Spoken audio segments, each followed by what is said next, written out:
Hello students, welcome to my channel Biomed Easy with Rachna Shukla. Last time we studied the terminology related to the chapter. अभी terminology बिल्कुल easy हो गई है तो अब chapter भी हमें बहुत इजीली समझ में आने वाला है। तो शुरू करते हैं चैप्टर को मेंडल्स लॉज के साथ। सबसे पहली चीज हम पढ़ रहे हैं जेनेटिक्स और चैप्टर है principles of inheritance and variation.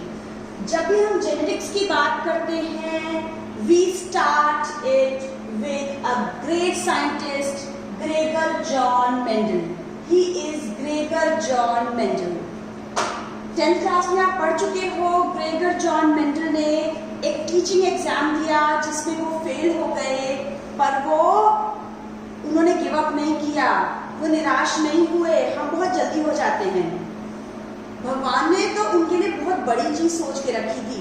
वो टीचर नहीं बने क्योंकि उन्हें तो साइंटिस्ट बनना था। हमें भी अपनी लाइफ में ऐसा ही पॉजिटिव एटीट्यूड रखना है। अगर एक चीज में थोड़ी सी फेलियर मिल भी गई तो शायद God has made something big for us. तो मेंडल ने उसमें फेल होने के बाद भी अपने गार्डन में पी प्लांट्स को ग्रो कराना शुरू किया। गार्डन में पी प्लांट्स को ग्रो कराया, that was Pisum sativum. Botanical name याद रखना है आपको। पाइसम सटाइवम प्लांट को ग्रो कराया ग्रीन पी को 7 इयर्स तक, राइट फ्रॉम 1856 7 इयर्स तक, 1863 तक ये ग्रो कराते रहे इन पी प्लांट्स को। और उनने सेवरल स्टडीज की, बहुत सारे 7 पेयर ऑफ कंट्रास्टिंग कैरेक्टर्स लिए, उनको ऑब्जर्व करते रहे प्रॉपरली और बहुत सारी रिसर्च के बाद उन्होंने बहुत इंपॉर्टेंट लॉज दिए। अब एक और खास बात ये है कि ना कोई एक्सपेरिमेंट्स तो किए, ना कोई इक्विपमेंट, ना कोई लैब, ना कोई रिसोर्सेज। सिर्फ क्या चीज थी खास जो उनके पास है और शायद हमारे पास नहीं है, दैट इज हिज कीन ऑब्जर्वेशन। कोई रिसोर्सेज नहीं थे, फिर भी इतनी बड़ी रिसर्च कर डाली और इतने इंपॉर्टेंट लॉज बना दिए। तो हमें भी रिसोर्सेज नहीं भी हैं तो क्या हुआ, हमें भी क्या करना है, कम से कम कीन ऑब्जर्वेशन डेवलप करना है, scientific attitude, scientific temperament develop करना है, अपनी आसपास की सराउंडिंग को एक अलग नजरिए से ऑब्जर्व करना है। क्या पता कि हम कौन सी नई रिसर्च कर डालें अभी घर पर बैठे बैठे। सो बी पॉजिटिव। इस इतने इंपॉर्टेंट से इंसिडेंट से, एक इतने महान इंसान से हमें बहुत सीख लेनी है। अब ये इन्होंने इतने इंपॉर्टेंट लॉज, इतनी इंपॉर्टेंट रिसर्च कर डाली कि ना सिर्फ इंडिया में बल्कि पूरे वर्ल्ड में whenever we start genetics we start with the name of Mendel, Gregor John Mendel. ना सिर्फ इतना, हमने उन्हें इतना रिस्पेक्ट दिया कि हमने उन्हें बना दिया फादर ऑफ जेनेटिक्स। तो Gregor John Mendel is the father of genetics. उन्होंने पी प्लांट पे 7 पेयर ऑफ कंट्रास्टिंग कैरेक्टर्स को देखे और क्रॉस किया। तो क्या थे ये 7 पेयर ऑफ कंट्रास्टिंग कैरेक्टर्स? ये क्या थे आप देखो यहाँ पर। आप 4 पेयर्स को 10th में पढ़ चुके हो। प्लांट की हाइट का, टॉल और डॉफ आपको पता है। आप पढ़ चुके हो पर्पल फ्लावर या वायलेट फ्लावर और व्हाइट फ्लावर। आप पढ़ चुके हो सीड का शेप राउंड, रिंकल्ड, राउंड होगा, गोल गोल अच्छा सा, रिंकल्ड होगा, मुरझाया हुआ, झुर्रीदार, येलो, ग्रीन। ये 4 कैरेक्टर्स आप पहले से पढ़ चुके हो। नए क्या है, पॉड का शेप। पॉड का शेप देखो, सीड का जो शेप है वो भी राउंड है, फुला हुआ है, और पॉड का भी फुल रहेगा। सीड का शेप फुल एंड पिछड़ा हुआ, कंस्ट्रिक्टेड। पॉड का कलर ग्रीन एंड येलो, ठीक। और फ्लावर की पोजीशन एक्सियल एंड टर्मिनल। ये 3 चीजें नई हैं, बाकी 4 ही कैरेक्टर्स के बारे में आप 10th में सुन चुके हो। फ्लावर की पोजीशन देखो, ये है फ्लावर, यहाँ पे ये फ्लावर है। एक्सियल का मतलब कि यहाँ पे निकला है फ्लावर, और टर्मिनल का मतलब ये है टिप पे। ओके, तो एक्सियल हो सकता है या टर्मिनल हो सकता है। अभी हम इसके बारे में दोबारा भी बात करेंगे। आगे बढ़ते हैं पहले। तो मेंडल ने ये लॉज बनाए। मेंडल ने क्या क्या एक्सपेरिमेंट्स किए? मोनोहाइब्रिड क्रॉस किया और डाइहाइब्रिड क्रॉस किया। कल हम पढ़ चुके हैं मोनोहाइब्रिड क्रॉस क्या होता है, सिंगल कैरेक्टर को कंसीडर करते हैं जब, और डाइहाइब्रिड क्रॉस जहां पर 2 पेयर ऑफ कंट्रास्टिंग कैरेक्टर्स को कंसीडर करते हैं। इस तरह के उन्होंने जो हाइब्रिडाइजेशन एक्सपेरिमेंट्स कराए, तो मोनोहाइब्रिड एक्सपेरिमेंट्स के बाद उन्होंने 2 लॉ दिए। पहला था law of dominance, law of dominance, और दूसरा लॉ है law of segregation, law of segregation. Next, जब 2 जीन की बात की, जब उन्होंने डाइहाइब्रिड क्रॉस कराया, तो उन्होंने लॉ दिया law of independent assortment. Law of dominance, law of segregation हम आज ही पढ़ेंगे, और लॉ ऑफ इंडिपेंडेंट असॉर्टमेंट को नेक्स्ट वीडियो में पढ़ेंगे। तो आज हम बात करने जा रहे हैं, जब मेंडल ने मोनोहाइब्रिड क्रॉस कराया तो क्या क्या लॉज आए, इन लॉज का क्या कोई एक्सेप्शन है कि एज इट इज एक्सेप्टेड है, ये बात भी करेंगे हम। तो सबसे पहले शुरू करते हैं कि मेंडल ने एक्सपेरिमेंट क्या किया। तो क्या किया मेंडल ने? सबसे पहली बात, मेंडल ने एक टॉल प्लांट को एक शॉर्ट या डॉफ प्लांट के साथ क्रॉस कराया। यहाँ लिख लेते हैं, स्क्रीन को यूज कर लेते हैं। मेंडल ने एक टॉल प्लांट को एक डॉफ प्लांट के साथ क्रॉस कराया, तो क्या मिला मेंडल को? सारे के सारे प्लांट्स टॉल मिले। ऑल प्लांट्स वर टॉल। मेंडल ने कहा कि जब टॉल को शॉर्ट से क्रॉस कराने में सारे के सारे टॉल मिले हैं, इसका मतलब है, याद है आपका F1 जनरेशन है ये, F1 means first generation, final generation 1। यहां पर F1 जनरेशन ने 2 में से किसी एक पेरेंटल कैरेक्टर को रिसेंबल किया है। F1 जनरेशन के सारी प्रोजेनी में, सभी ऑफस्प्रिंग्स में एक ही कैरेक्टर आया है, एक ही पेरेंटल कैरेक्टर को कॉपी कर लिया है, रिसेंबल कर रहे हैं, और यहाँ पर सिर्फ एक ही कैरेक्टर एक्सप्रेस हुआ है जो कि एक पेरेंटल कैरेक्टर है। ये वाला कैरेक्टर कहीं विजिबल नहीं हो रहा है। आगे मेंडल ने कहा कि सिर्फ एक पेरेंटल कैरेक्टर जो आ रहा है वो है डोमिनेंट कैरेक्टर, और ये वाला है जो नहीं एक्सप्रेस हो पा रहा है वो रिसेसिव कैरेक्टर है। बहुत सिंपल सी बात है कि 1 पेयर ऑफ कंट्रास्टिंग कैरेक्टर्स को जब क्रॉस कराया, तो जो सभी फर्स्ट जनरेशन की प्रोजेनी है वो किसी एक पेरेंट को एग्जैक्टली उसके कैरेक्टर को उन्होंने लिया है, और जिस कैरेक्टर के साथ उनकी रिजेम्बलेंस हो रही है वो वाला कैरेक्टर है डोमिनेंट।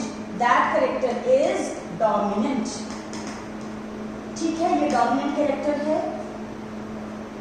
अब इसके बाद हम पीछे जाके देखते हैं कि यहाँ पर जो 7 पेयर ऑफ कंट्रास्टिंग कैरेक्टर्स थे, यहाँ पर टॉल डोमिनेंट है और डॉर रिसेसिव है।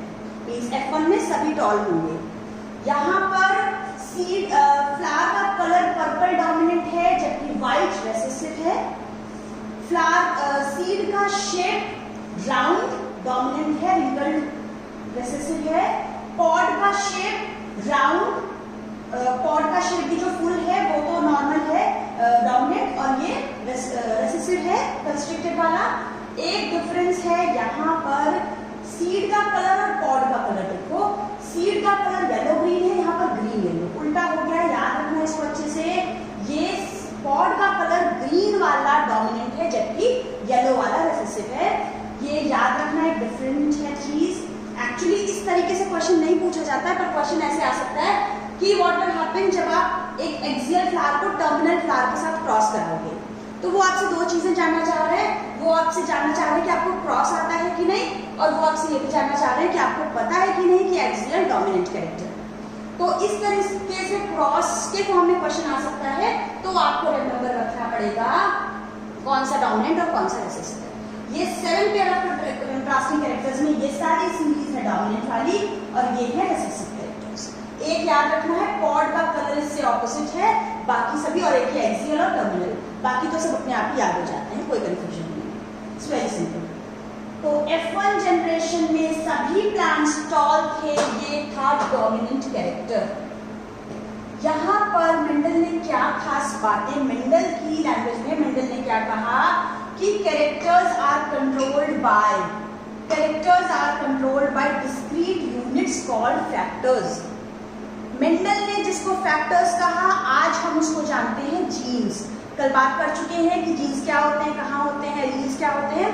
तो मेंडल ने कहा ये सभी कैरेक्टर, टॉलनेस हो, राउंड शेप हो, पर्पल फ्लावर हो, सभी कैरेक्टर्स कुछ डिस्क्रीट अलग सी यूनिट्स से कंट्रोल होते हैं, इनको हम कहते हैं फैक्टर्स।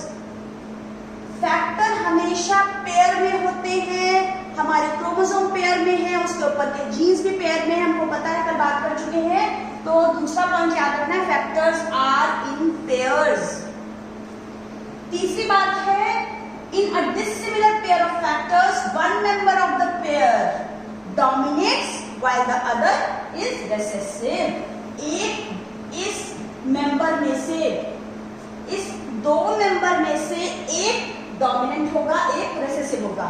यहाँ पर इन्होंने कहा है कि ये जो पेयर में है फैक्टर है जीन्स, तो ये फैक्टर जो पेयर में है इनमें से एक डोमिनेंट है और दूसरा वाला रिसेसिव है।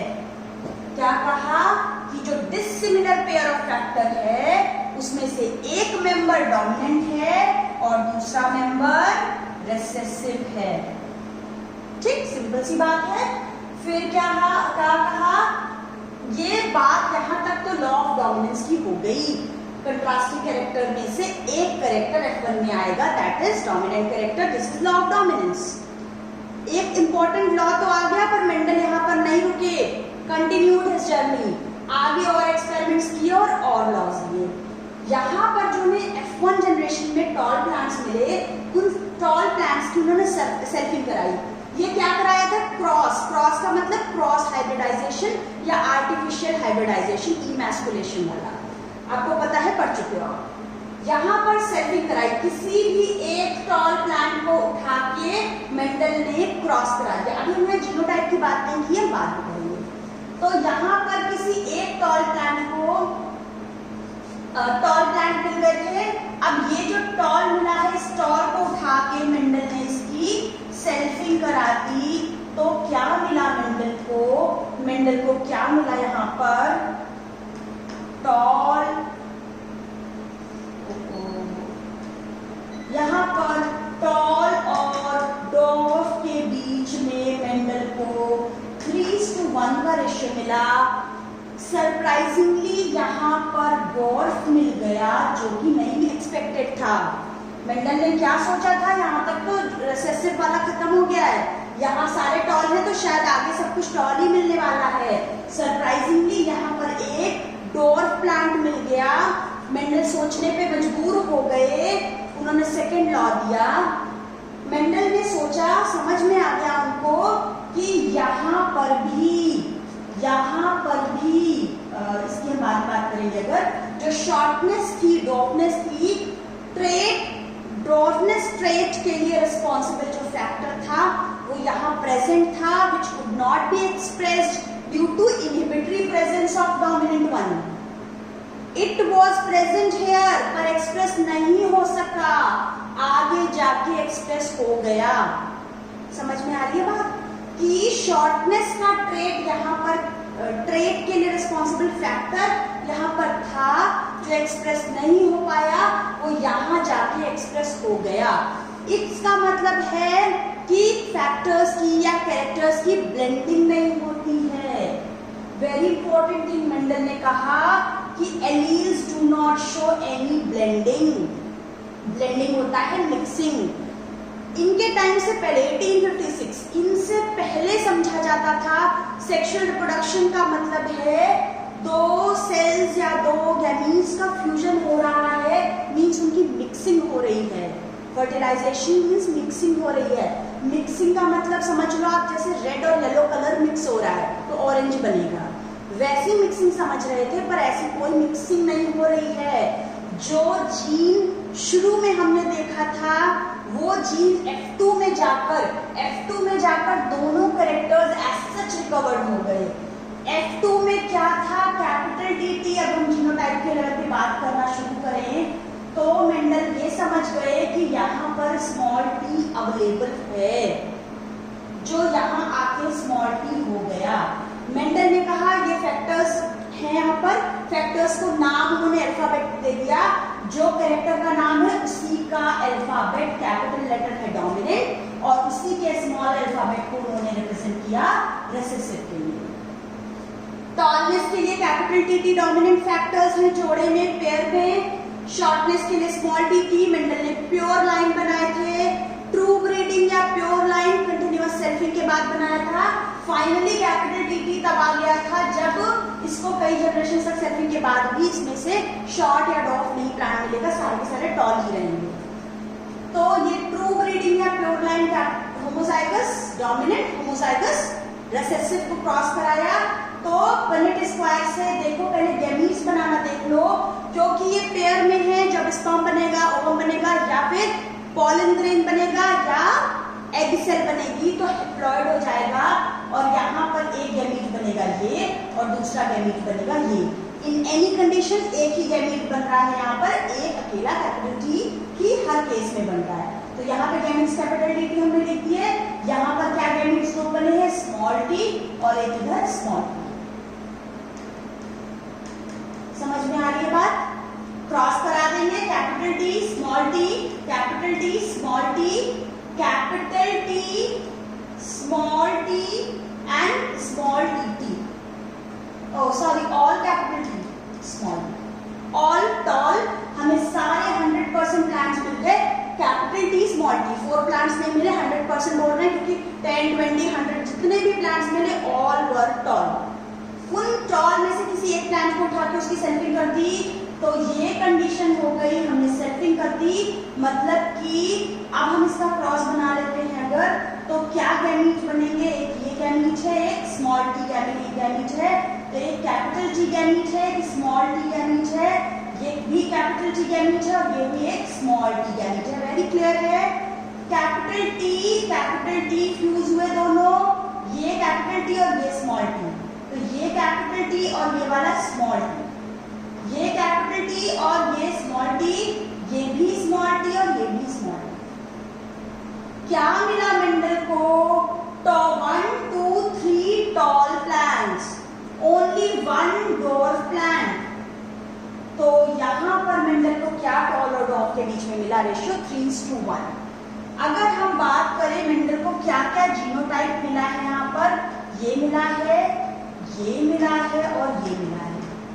उस क्रॉस में देखते हैं कैपिटल टी 1 है, कैपिटल टी स्मॉल टी 2 है, स्मॉल टी 1 है। तो क्या रेशियो मिला मेंडल को इनके बीच में? मेंडल को इनके बीच में रेशियो मिला 1:2:1। जो कैरेक्टर एक्सप्रेस हो रहा है, दिख रहा है, वो है फिनोटाइप। तो फिनोटाइपिक रेशियो है 3:1 टॉल और ड्वार्फ के बीच में, डोमिनेंट और रिसेसिव के बीच में। जबकि जीनोटाइपिक रेशियो, जीन्स का रेशियो क्या है? 1:2:1। तो मेंडल के मोनोहाइब्रिड क्रॉस में पी प्लांट के किसी भी कैरेक्टर को लेके क्रॉस कराएंगे, F1 जनरेशन में all characters, all plants will be having 1 character dominant वाला, और F2 जनरेशन में क्या होगा? we'll get phenotypic ratio 3:1 and genotypic ratio 1:2:1। ये बात क्लियर है? अब मेंडल ने कहा कोई ब्लेंडिंग नहीं होती है, और दोनों के दोनों कैरेक्टर्स हमको F2 जनरेशन में रिकवर हो जाते हैं एज सच। यहाँ पर F1 में क्या था? एक कैपिटल टी, एक स्मॉल टी। यहाँ पर इसे मैं रखकर तो क्लियर हो गया ना, ये सब बहुत सिंपल सी चीज है। यहाँ पर मेंडल को ये कैपिटल टी मिला, ये स्मॉल टी मिला, मींस ये दोनों ही F1 से पहले के पेरेंट्स वाले जो कैरेक्टर थे यहाँ नहीं दिख सके, पर यहाँ आके एक्सप्रेस हो गए। यहाँ F2 में वो दोनों characters as it is recover हो गए, क्योंकि कैपिटल टी और स्मॉल टी की ब्लेंडिंग नहीं हुई है, मिक्सिंग नहीं हुई है, दोनों अलग हैं। लॉ ऑफ सेग्रीगेशन का मतलब है, सेग्रीगेशन मीन्स सेपरेशन, अलग हो जाना। कौन कौन? कैपिटल टी और स्मॉल टी आपस में सेग्रीगेट हो गए। This is law of segregation. Alleles की ब्लेंडिंग नहीं होती है, और दोनों ही पेरेंटल कैरेक्टर्स F2 में जाके एज सच रिकवर हो जाते हैं, जो F1 में हमें नहीं दिख रहे थे।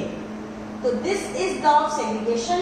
इस सिंपल मोनोहाइब्रिड क्रॉस से हम यहाँ तक लॉ ऑफ डोमिनेंस समझा सकते हैं और पूरा कंटिन्यू करके हम यहाँ पर समझा सकते हैं लॉ ऑफ सेग्रीगेशन। तो मेंडल ने क्या कहा कि the law of dominance is used to explain the expression of only one of the parental characters. हम बात कर चुके हैं मोनोहाइब्रिड क्रॉस में F1 में सिर्फ एक पेरेंटल कैरेक्टर आया है, जबकि F2 में दोनों कैरेक्टर आए हैं, और यहाँ पर F2 में 3:1 का रेशियो आया है। सब कुछ हम समझ चुके हैं। ये बात समझ में आ रही है, बिल्कुल सिंपल सी है। तो आगे बढ़ते हैं। एक बहुत इंपॉर्टेंट चीज, अगर मैं आपसे कहूं कि you are given a purple coloured pea plant, ठीक है, वॉयलेट कलर या पर्पल कलर का पी प्लांट आपको दिया है मैंने। सपोज कर लेते हैं उसका कैपिटल W मैं रिप्रेजेंट कर रही हूँ पर्पल के लिए, स्मॉल w मैं रिप्रेजेंट कर रही हूँ व्हाइट के लिए, ठीक। या फिर मैंने आपको एक टॉल प्लांट दिया है, एक ड्वार्फ प्लांट चाहिए। तो अगर मैं कहूँ कि मैंने आपको एक टॉल प्लांट दिया है, tall can be capital TT और it can be capital T small t। ये बात समझने वाली है। यहाँ पर ये बात आपको समझ में आ गई होगी कि टॉलनेस ये भी है और ये भी है। प्लांट विल बी टॉल अगर एनी वन, एक भी कैपिटल T आया है तो plant will be tall. Plant will be short only when both T will be small. एक अकेला capital T is enough to make a plant tall. तो यहाँ पर हमको टॉल प्लांट अगर बोलेंगे, फिनोटाइप टॉल है, तो हमें जीनोटाइप अभी नहीं पता है। It can be capital TT also, it can B small TT also, है ना कंफ्यूजन। तो आप कैसे पता करोगे कि ये कैपिटल TT टॉल है या capital T small t tall है, ठीक है। इसको पता करने के लिए हमारे पास है टेस्ट क्रॉस। टेस्ट करने के लिए टेस्ट क्रॉस क्या है? टेस्ट क्रॉस ये डिटरमाइन करता है डोमिनेंट कैरेक्टर का जीनोटाइप। डोमिनेंट कैरेक्टर टॉल है, पता करना है ये कैपिटल TT है या कैपिटल T स्मॉल t है, ठीक है। तो शुरू करते हैं हम अपना क्रॉस। इसको करने के लिए हम क्या करेंगे? ऐसा कौन है जो अपना कोई एक्सप्रेशन नहीं देता है? वो है रिसेसिव वाला, वो है स्मॉल वाला, ठीक है। तो क्या करेंगे? हमें जिस प्लांट को पता लगाना है उस प्लांट को उसके रिसेसिव पेरेंट के साथ क्रॉस करा देंगे। टॉल को कराना है तो डॉर्फ के साथ क्रॉस करा देंगे। पर्पल का पता लगाना है तो हम क्या करेंगे? व्हाइट के साथ क्रॉस करा देंगे। तो यहाँ पर हमारे पास पर्पल फ्लावर है। ये पर्पल फ्लावर हमको पता करना है कि ये कैपिटल W है या ये कैपिटल W और स्मॉल w है। ऐसे लिख देते हैं स्मॉल w, ठीक। तो यहाँ हमने दो गैमेट्स बनाए हैं, कैपिटल W और कैपिटल W। यहाँ दो गैमेट्स बनाए हैं, small capital W and small w, ठीक। यहाँ पर हमने रिसेसिव पेरेंट के साथ यानी होमोजाइगस व्हाइट के साथ दोनों स्मॉल w के साथ में क्रॉस कराया है। तो ये दोनों स्मॉल w बनेंगे, यहाँ दोनों स्मॉल w होंगे। ये क्रॉस करा लो, it will be very simple.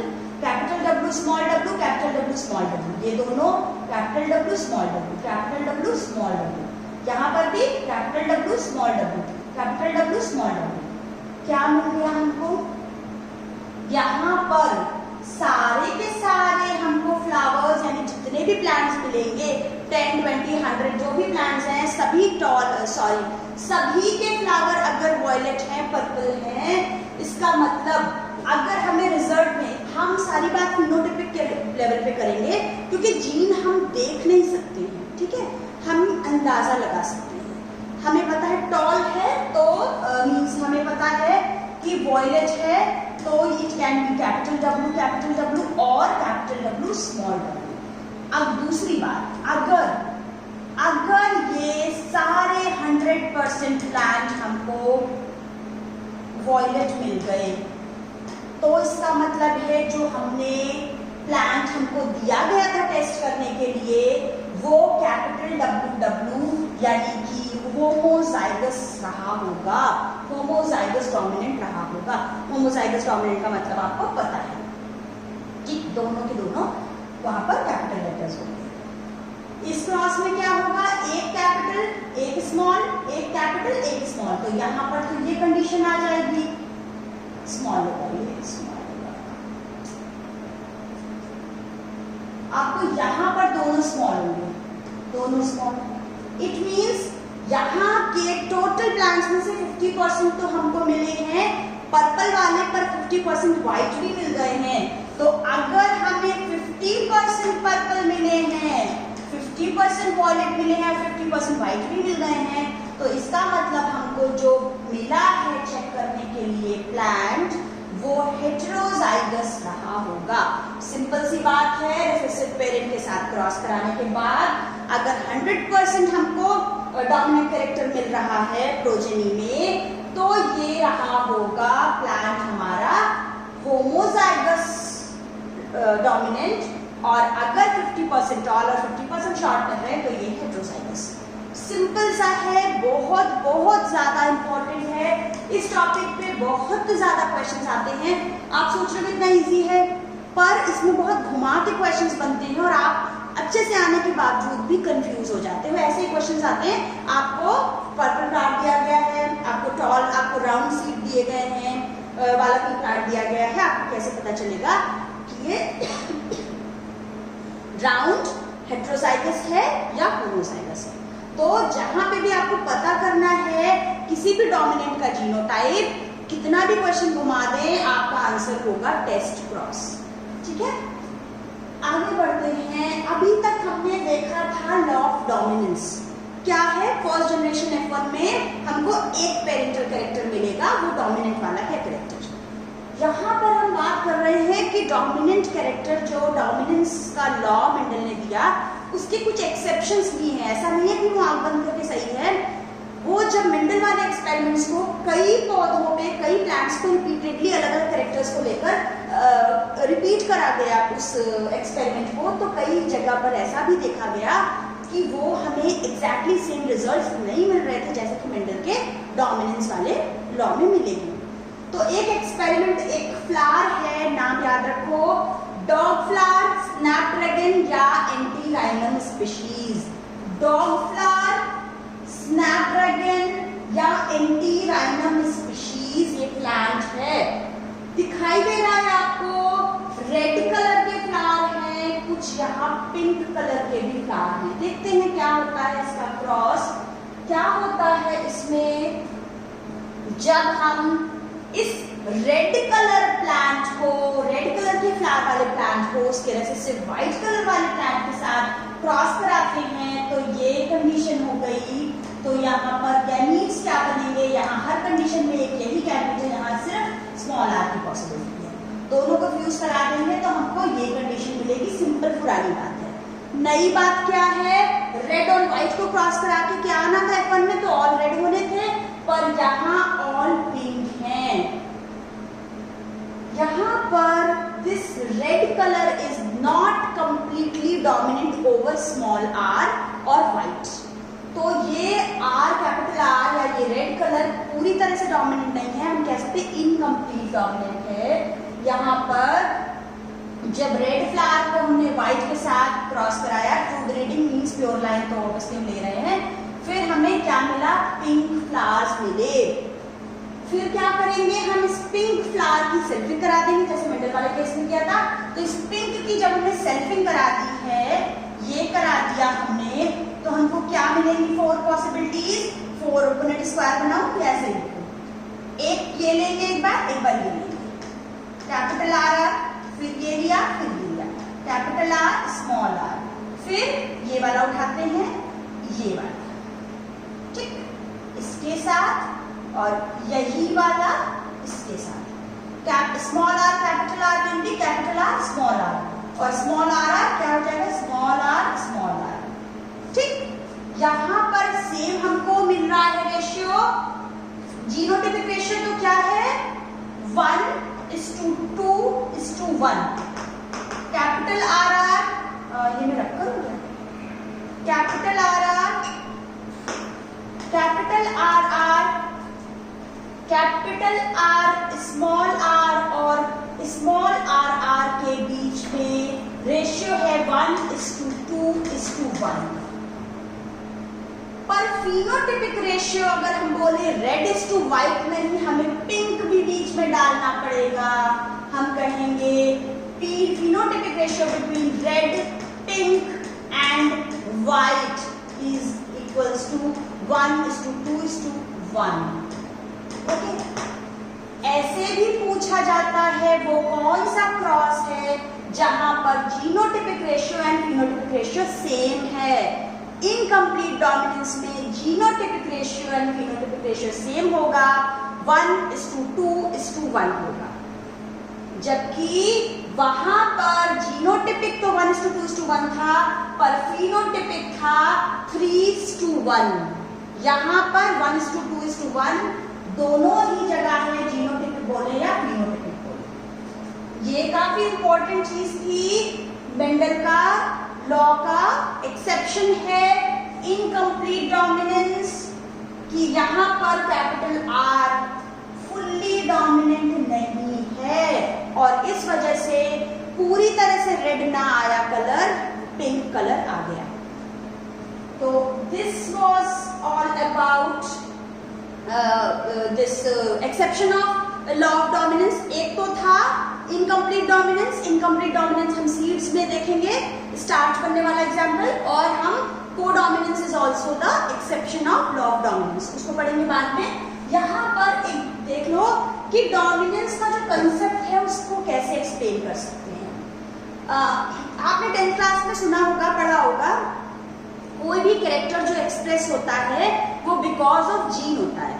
तो जैसे कि जीन कैपिटल टीटी है तो ये जीन कैपिटल टीटी कुछ कैरेक्टर देगा, ठीक है, कैरेक्टर देगा। कैरेक्टर जो आएगा वो कैसे टॉल होगा, मीन्स ये प्लांट, तो ये प्लांट टॉल कैसे होगा। इस टॉल प्लांट को करने के लिए प्लांट के लिए ग्रोथ हार्मोन चाहिए। तो ये प्लांट टॉल हो, इसके लिए क्या चाहिए हमको, हार्मोन चाहिए। ज्यादा ग्रोथ हार्मोन होगा तो ज्यादा हाइट होगी, और वो हार्मोन कौन बनाएगा, कोई एंजाइम होगा जो उस हार्मोन को बनाएगा। मींस जीन अगर ऐसा है कि वो ज्यादा एंजाइम बना रहा है, एंजाइम जो हार्मोन ज्यादा बनाएगा, तो प्लांट में क्या कैरेक्टर आएगा, उस अकॉर्डिंग आएगा कैरेक्टर। ये तो नॉर्मल केस की बात है। स्मॉल टी का मतलब, स्मॉल टी का मतलब जीन ऑल्टर्ड हो गया है, बदल गया है, मॉडिफाइड हो गया है। तो ये है नॉर्मल कंडीशन जहां पर नॉर्मल एंजाइम, नॉर्मल हार्मोन और नॉर्मल हाइट होगी। पर it can be, there can be a modified condition. एक मॉडिफाइड कंडीशन है जो नॉर्मल से अलग होगी। जब ऐसी कंडीशन आएगी तो प्रॉपर एंजाइम नहीं बनेगा, या जो भी चेंजेस होंगे हम देखते हैं, प्रॉपर हार्मोन नहीं बनेगा तो प्रॉपर प्लांट टॉल नहीं होगा, शॉर्ट रह जाएगा। ऐसे ही कैरेक्टर्स आते हैं, ज्यादा स्टार्च बनेगा तो सीड राउंड होगा, कम स्टार्च बनेगा तो सीड राउंड नहीं हो पाएगा, ठीक है। तो इस तरह से कुछ कैरेक्टर्स होते हैं, जीन्स जिन कैरेक्टर्स को कोड करते हैं, तो बीच में कुछ प्रोडक्ट बनाते हैं। सबस्ट्रेट, आपको केमिस्ट्री में रिएक्शन होता है, सबस्ट्रेट से कोई प्रोडक्ट बनता है। जीन क्या करते हैं, सबस्ट्रेट से प्रोडक्ट को इजीली बनाते हैं। जीन यहाँ पर क्या काम करते हैं, सबस्ट्रेट से प्रोडक्ट बनाते हैं।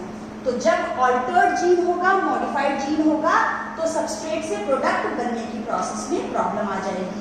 क्या कंडीशंस हो सकती हैं, ये जो ऑल्टर्ड जीन है, मॉडिफाइड एलील है स्मॉल टी वाला, ये क्या कर सकता है, या तो ये नॉर्मल या लेस एफिशिएंट जीन बनाए, या ये नॉन फंक्शनल एंजाइम बनाए, सॉरी एंजाइम, जीन बोल दिया मैंने, या तो नॉर्मल बना सकता है, लेस एफिशिएंट एंजाइम बना सकता है, या ये नॉन फंक्शनल एंजाइम बना सकता है। ये भी कंडीशन हो सकता है कि ये कुछ भी एंजाइम ना बने, ठीक है। तो मीन्स स्मॉल टी का कोई रोल नहीं होगा, कोई एंजाइम ही नहीं बनाया, तो जो कैपिटल टी है अगर उसमें इतना पोटेंशियल है कि एनफ बना सके वो हार्मोन एंजाइम, तो प्लांट टॉल होगा। और अगर ये इसने कुछ भी एंजाइम नहीं बनाया, बेकार एंजाइम बनाया, नॉन फंक्शनल बनाया, तो इसका कोई कॉन्ट्रीब्यूशन नहीं है कैरेक्टर को देने में। ये है कंसेप्ट ऑफ डोमिनेंस।